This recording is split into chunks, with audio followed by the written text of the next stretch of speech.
Nakipagtulungan ang Department of Agriculture sa Limay Local Government Unit, Bataan Peninsula State University at Limay Polytechnic College para ipatupad ang Zero Kilometer Food Project.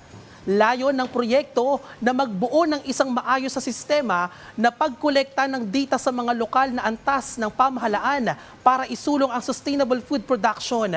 Ito ay nakaayon sa vision ni DA Secretary Francisco Chu Laurel Jr. para sa pagtaas ng food productivity at tiyaking makakarating ang pagkain sa mga consumer na walang aberya, nutrient loss, cost overrun, pagmanipula lang ng presyo o unnecessary intermediaries. Ang proyekto ay nagsusuri ng supply at demand dynamics ng mahahalagang high-value crops sa Limay para matiyak ang lokal na produksyon. Nagsimula na ito sa mga bayan ng Hermosa at dinalupihan sa Bataan noong Hunyo 2023 na nagbibigay ng mas malaking access sa fresh, locally produced agricultural goods sa abot-kayang halaga.